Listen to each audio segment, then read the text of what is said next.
Ya alhamdulillah berkah ngurus jurnal, berkah belajar nulis jurnal.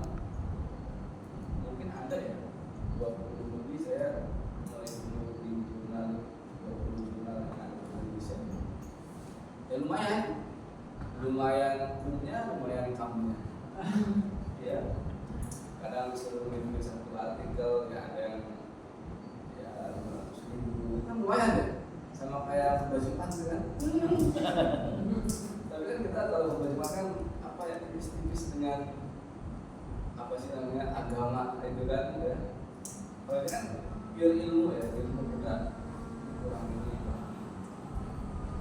Kalau dihitung berapa? Kalau 1.500.000 kalau 20 berapa? Itu kan itu saya kira sebagai bonus saja sih. Yang penting tentu itu yang harus kita jadikan apa ya, konsistensi aja sih, istiqomah.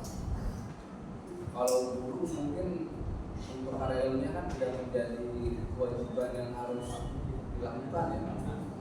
Bahkan kalau guru untuk naik pangkat aja kan nilainya kecil ya untuk area ilmiah itu. Cuma berapa gitu kan nilai akademiknya. Kalau dosen kan besar. Dosen itu kalau jurnal Sinta Buka itu artikelnya punya itu 25. Kalau yang fokus punya 40. Jadi gampang jadi profesor sebetulnya kalau kita lagi nulis. Gak susah sebenarnya jadi profesor itu. Cuma malas aja gitu kan. Jadi kalau dosen ya itu harus termotivasi dengan tugas pendalamannya itu kan. Dikejar, kemudian pengabdian sampai ke penelitian. Jadi kalau dosen kan tiap kampus biasanya punya dana penelitiannya kan luar biasa ya. Masa iya misalnya kalau dapat penelitian 30, 40, 50 juta, masa iya nggak bisa jadi artikel Sinta Dua gitu kan? Masa iya nggak bisa jadi artikel Fokus gitu kan? Kemana aja itu duitnya gitu kan? Jangan sampai penelitian jadi kondok gitu kan? Jadi ya belum gitu kan? Kalau sapi mending produktif lah. Nah itu jangan sampai salah arah gitu, salah arah. Mau dapat penelitian tapi niatnya renovasi rumah gitu kan? Nah itu kan keliru. Salah niat. Iya itu namanya udah keliru. Menjandingkan. Kan kalau calon istrinya meneliti juga nggak apa-apa ya kan? Makanya banyak nggak di sini, nggak di mana dapat penelitian nggak bisa publikasi ada kena sanksi kan. Sanksinya entah itu pengembalian, entah itu harus kena penalti selama berapa tahun nggak bisa ikut lagi. Jadi seru sebetulnya jadi dosen karena kita tidak hanya mengajar tapi juga meneliti. Apalagi mengajarnya itu berbasis dari hasil penelitian itu lebih kaya lagi. Jadi nggak tiap tahun mengajar dari begitu aja gitu kan. Padahal penelitian juga dilakukan. Jadi semuanya berkembang cara bekerja, mengajar dan sebagainya. Nah, jadi itu yang pasti apapun ya dimulai dari awal ya. Jadi kalau yang namanya nulis ya kita harus mulai dari yang ringan-ringan dulu gitu kan, sampai kepada kita yang berat ya. Tapi kadang ada juga yang pengennya instan, saya bayar ada juga. Cuma kan kita menjadi gak dapat itu, uang kita habis tunggu kita nggak dapat gitu kan, itu kan membaca gitu kan. Jadi saya kira kalau kita dapat ilmunya kan itu harga. Nah itu salah satu motivasinya itu dari teman-teman asosiasi kita selalu support. Jadi kalau dari asosiasi kan kadang kita ketemu dengan sepantaran akhirnya gitu kan ya. Kalau di kampus itu kan kadang kita mungkin junior sendiri gitu kan, agak saling motivasinya, kita cari motivasi ya di tempat lain gitu kan. Saya kira menarik. Kemarin pas kelompok itu ya kita reuni ada teman S2 juga yang sekarang juga di Palu, ada yang di Banten, gitu kan. Nah, alhamdulillah. Jadi betul-betul ilmiah lah. kita kemarin promo betul apa namanya hasil kolaborasi selama ini. Nanti misalnya nih teman-teman sudah lulus S2, lulus S3, lulus S3 itu asosiasi kan kadang ada yang namanya kelas ini ya apa namanya kelas tamu ya.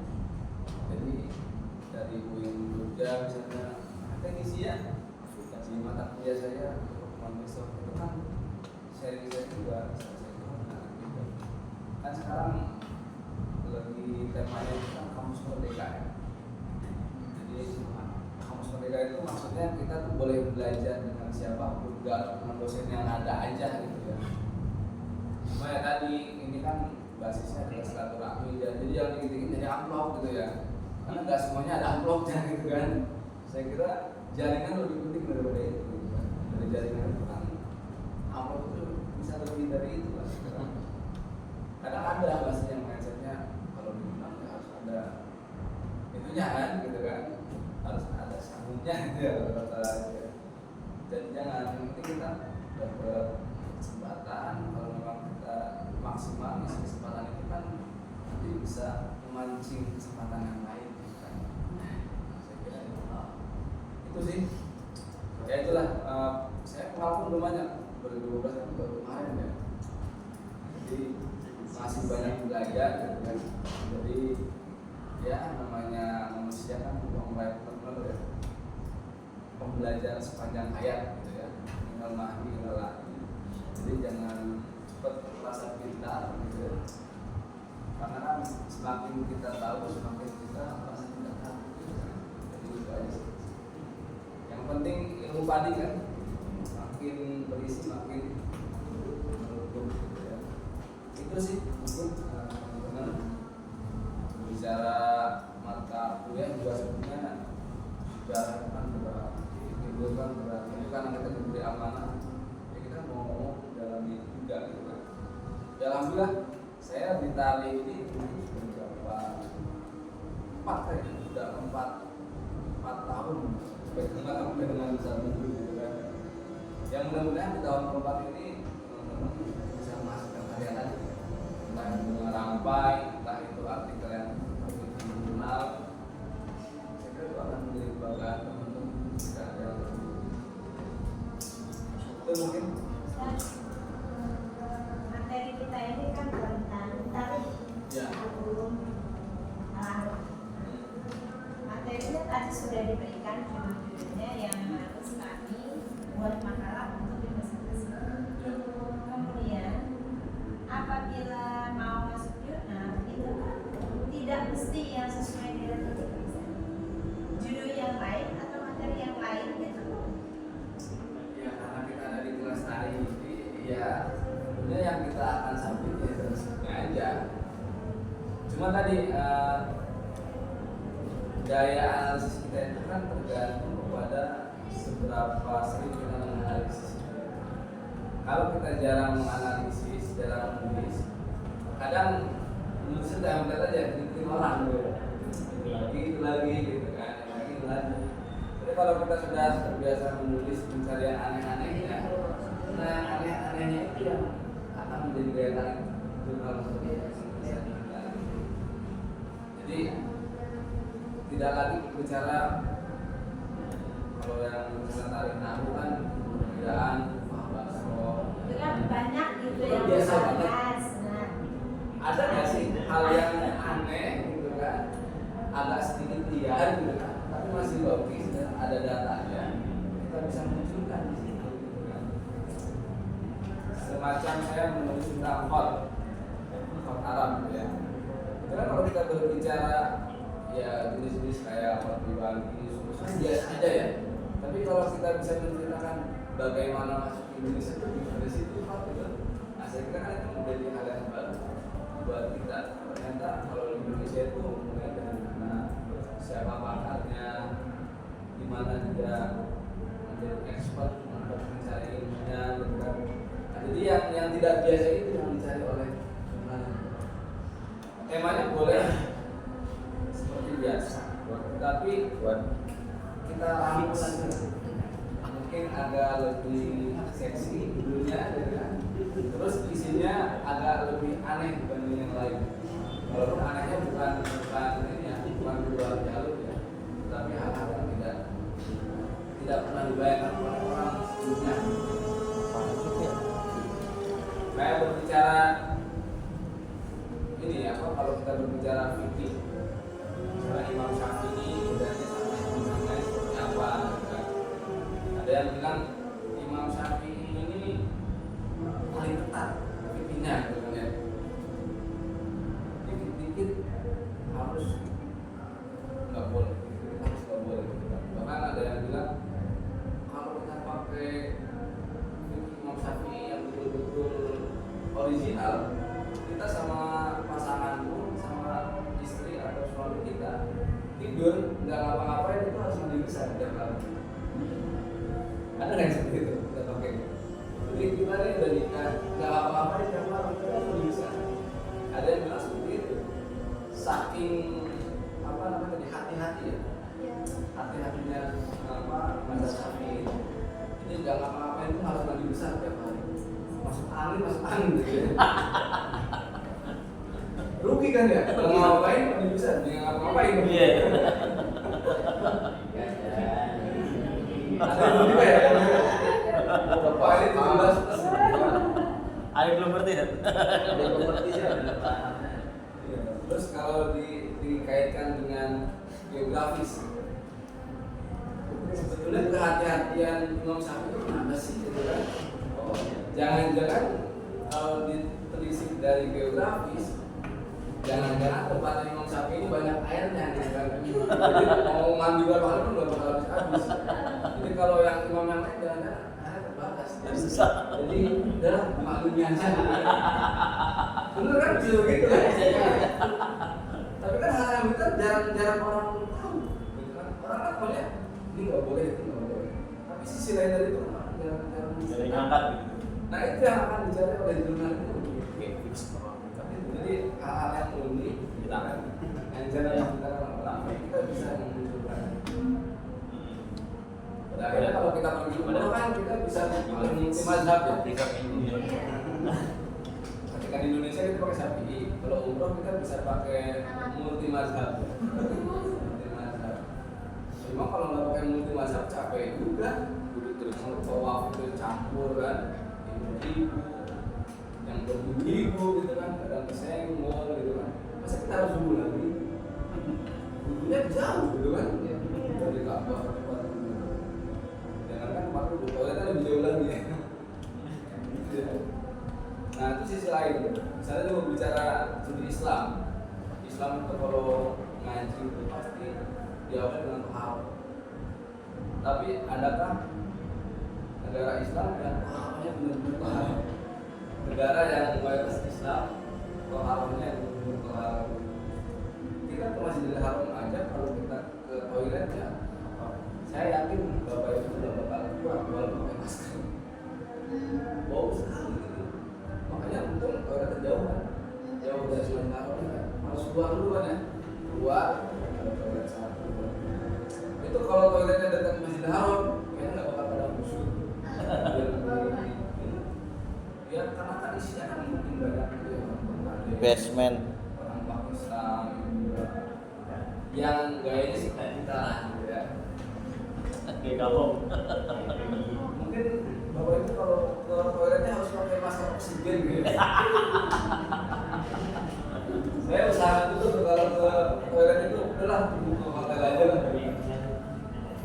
Saya kebetulan waktu dapat kesempatan ikut Sompos Daurah dari Unpuro selama 2 bulan.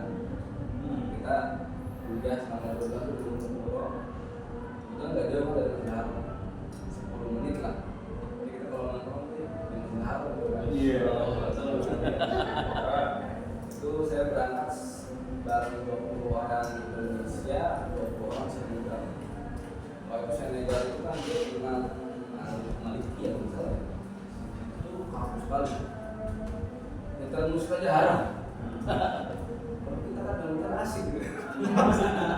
Di koplo. Oh, kita sholawat aja pakai dangdut gitu kan ya. Gitu sampai yang apa namanya supir nyetel kita dapat supir itu orang India, dia sedang musik, mau ngomelin sama orang Senegal. Haram. Kita kasih hiburan. Kalau sama Senegal haram, kalau sama kita halal. Jadi memang perlu kita orang bahasa Arab, kita minimal pernah ketemu dengan tradisi Arabnya langsung di tempat aslinya. Makanya saya agak ini juga ya, kenapa kita tuh di pesantren di mana pasti belajar tapi kok saya jarang melihat masjid kamar mandinya bersih ya, lebih bersih. Mall kayaknya ya. Hotel. Mall. Semoga apapun masjid kalau kita ke toilet ya itu pasti haram dihindari. Saya pengalaman dari Malaysia ke Singapura lewat jalur darat, itu pun saya kaget. Saya kira sama-sama imigrasi masih bersih gitu kan toiletnya, ternyata lebih bersih toilet Singapura daripada Malaysia. Padahal di Singapura itu istinjanya kan nggak pakai air, nggak ada air tapi dia bersih. Itu yang di Malaysia banyak air tapi kok nggak bersih gitu kan. Nah, itu jadi kadang saya heran. Kita di Islam tapi nggak Islam gitu kan. Malah orang itu non Islam tapi lebih Islam gitu. Nggak tahu salahnya di mana, nggak tahu cara memperbaikinya di mana. Tapi ya kan Cara memperbaiki. Kan jadi judul ini. Iya. Jadi judul. udah saya mulai dari rumah sendiri aja loh. Bagaimana kalau ada tamu ke rumah nyaman gitu sama mandi gitu. Nah saya kalau nyari apa kan itu kamar mandinya itu bersih. Kadang teman-teman tuh kalau orang dari pesantren berkira salafi, yang penting rumahnya kamar mandinya biarin gitu kan. Nah, itu kan padahal begitu. Nggak tahu tuh. Ya kan dia salahnya gimana? Ya minimal kita sendiri lah punya keluarga, punya rumah, antisipasi hari ini. Ya kalau bapak ibu main rumah saya, insya Allah betah di kamar mandi. Ada AC-nya. Bedroom. Kamar mandi, saya kayaknya kegedean di kamar mandi ya. Bisa karaoke. Bisa main. Anak-anak bisa main. Ya itu jadi seperti itu. Kebetulan rumah itu desain sendiri. Toiletnya aja harus yang bentuknya jangan yang biasa gitu. Jangan menggambarkan bahwa itu toilet. Nah sekarang banyak gayanya ya, ada yang kotak gitu kan, ada yang biasa, itu lah. Samping seperti ini ya. Ya walaupun saya juga kayaknya nggak bersih amat gitu ya, tapi urusan itu kayaknya harus diprioritaskan. Karena kalau kita lihat kultur India, itu bapak ibu ada yang senang berkebun India. Sampai hari ini masih ada daerah di India itu yang tidak boleh di dalamnya itu ada toilet. Di dalam rumah nggak boleh ada toilet. Karena itu sebuah kehinaan. Makan di situ, buang kotoran di situ, nggak boleh menurut filosofi mereka. Jadi nggak boleh ada toilet di dalam rumah. Dia harus buang ke sungai, ke hutan, ke kebun. Kan bisa hidup masing-masing.